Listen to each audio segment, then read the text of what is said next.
Bonjour à tous, ici Vampire Girl.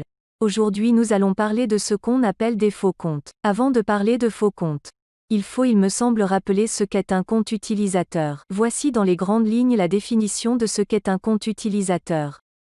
Un compte d'utilisateur est l'ensemble des ressources informatiques attribuées à un utilisateur ou à un appareil, ordinateur, périphérique. Un compte d'utilisateur ne peut être exploité qu'en s'enregistrant auprès d'un système à l'aide de son identifiant, généralement un nom d'utilisateur, et de son authentifiant tel qu'un mot de passe. Cette procédure se dit « s'enregistrer ». Concrètement, pour créer un compte utilisateur, il faut minimum une adresse mail et un mot de passe pour ce dit compte.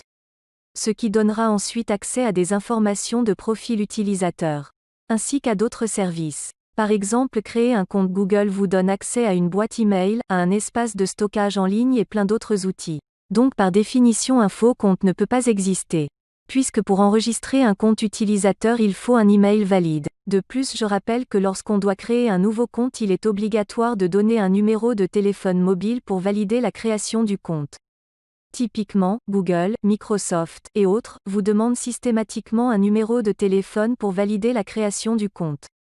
À la condition bien entendu que l'utilisateur qui crée le compte n'utilise pas des méthodes de contournement. Je précise que l'utilisation d'une méthode de contournement n'est pas recommandée. Il est important de noter que l'utilisation de votre ligne mobile pour activer des comptes en ligne est également limitée. Généralement un numéro de téléphone par utilisateur et donc un numéro de téléphone par compte. Il existe des exceptions à l'utilisation d'une ligne mobile pour l'activation de comptes. Ces exceptions sont généralement accordées aux entreprises et à des associations et non à des particuliers. Je ne vais pas entrer dans les détails en ce qui concerne les exceptions au cours de cette vidéo. Et là, je vous vois venir. Vous allez me dire mais Vampire Girl, je n'ai pas eu besoin de numéro de téléphone pour activer mon compte sur mon service de streaming préféré par exemple. Ou encore, Vampire Girl, je n'ai pas eu besoin de numéro de téléphone ou de code par SMS pour activer mon compte Steam. Et vous auriez très certainement raison. Par contre, pour avoir votre compte sur votre plateforme de streaming préférée ou pour avoir votre compte Steam, vous avez besoin d'une adresse email valide. À la suite de votre inscription, vous avez reçu un email de vérification pour valider votre compte. Cela étant dit, si à la suite de votre inscription sur un site vous n'avez pas un email de vérification après inscription, je vous invite à vous poser des questions. Car cela soulèverait des questions liées à la sécurité des comptes utilisateurs. Bon, nous avons vu qu'il était impossible de créer un compte qui serait techniquement faux.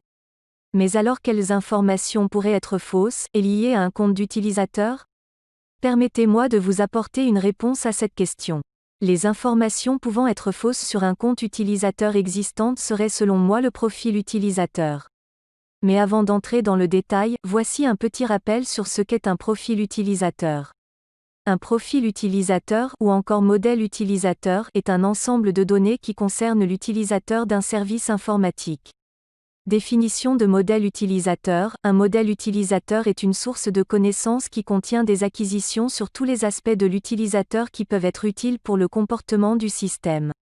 Voyons maintenant le contenu d'un profil utilisateur.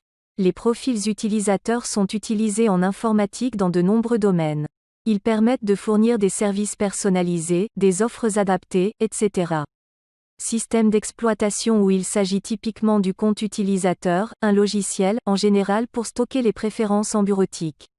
Le profil utilisateur peut aussi être pris en compte pour des services à base de communauté, voire filtrage collaboratif. Ainsi, on peut non seulement proposer des adaptations à l'individu de par son profil, mais aussi faire bénéficier le groupe des informations individuelles et vice-versa. À titre d'illustration, certains sites web marchands comme Amazon.com recommandent des articles sur la base du profil utilisateur et des achats des autres clients. Donc par nature un profil utilisateur contient pas mal de données personnelles. À savoir, votre nom, votre prénom, votre sexe, votre date de naissance, votre adresse postale, votre adresse email, votre photo, votre numéro de téléphone et très souvent vos informations bancaires. Voilà la petite explication sur ce qu'est un profil utilisateur. Revenons maintenant à ce qui nous intéresse, à savoir les faux profils. Typiquement un faux profil, c'est un profil utilisateur avec de fausses informations.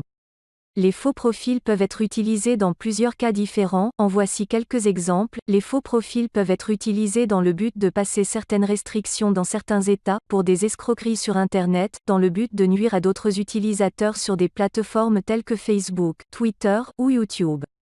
Je suis certaine qu'en réfléchissant bien plus longtemps nous pourrions trouver d'autres applications aux faux profils. Cela dit, ce n'est pas le but de cette vidéo.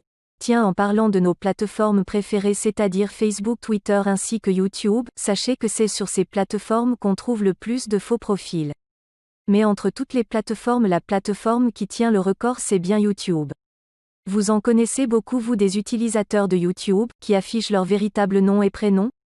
Parce que moi non, je n'en connais aucun. En même temps, c'est logique, car on ne sait pas qui va lire le commentaire qu'on aura posté. Tout comme on ne sait pas les intentions réelles d'un utilisateur. Conclusion, tout le monde utilise des faux profils. Voilà, c'est tout pour moi, je vous donne rendez-vous lors de la prochaine vidéo.